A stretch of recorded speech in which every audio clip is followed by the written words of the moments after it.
My name is Santiago. My name is Juliana and our son Santi. We are preparing to go to the mission field to Colombia. So our testimony, Juli and I, is really similar. We both were from Colombia. The Lord saved us at a similar age. We became saved at a youth Bible study.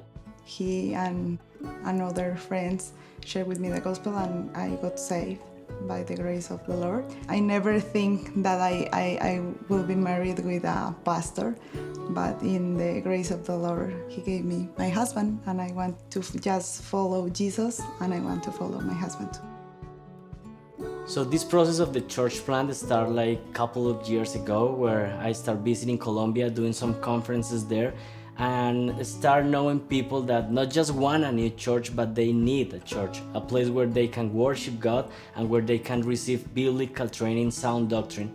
So after that, we start meeting and getting together by Zoom and Skype meetings, and that's the way that a key group started there in Cali, Colombia.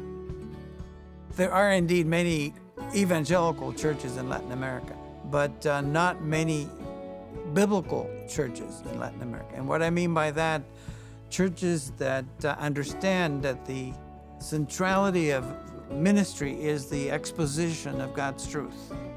I have seen, and this is the truth, I've seen very few people who have the commitment and energy and desire to do what they're going to do, such as Santi has.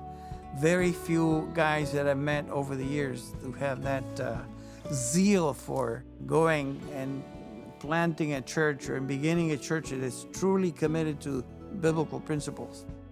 I think probably the biggest quality that's going to help Santi and Juli minister in Colombia is just their genuine godliness. I've been just blessed by the way he serves at our church without asking for anything in return, and just does so humbly and kindly.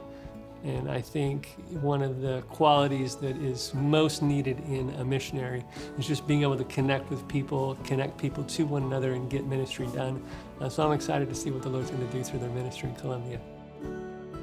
We're very grateful at Grace Church to have had the privilege of having Santiago and Juliana be a part of our ministry here. What we've observed in their life is what gives us confidence about supporting them and going back to Colombia. One of the most strategic things that we do in ministry is making sure that we focus on equipping and training nationals to rightly divide the Word of God.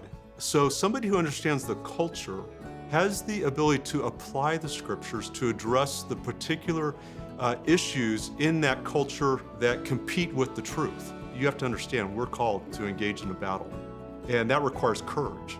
And I see that in Santiago. He's a man of conviction. He's going to lead, yes, in a gracious and humble fashion. He's going to be a strong leader in those other regards, but he's going to be courageous. And if there's ever a time that the church needs courageous leaders, it's today. Our plan and prayers are to establish a biblical church in Cali. At the same time, we will also be working to start a training center for pastors, where faithful men can be trained and equipped to be qualified pastors and elders for other churches around the country. Cali is one of the main cities in Colombia, with a population close to 4 million. We are convinced that the biggest problem that afflicts Colombia is the predominant lack of the exposure of the true gospel of Jesus Christ. By starting a biblical congregation, you truly go through the entire process of making disciples, to evangelize, to baptize, and to teach them to follow all Jesus Christ's commandments. There is no other way to accomplish the Great Commission in a better way than planting churches.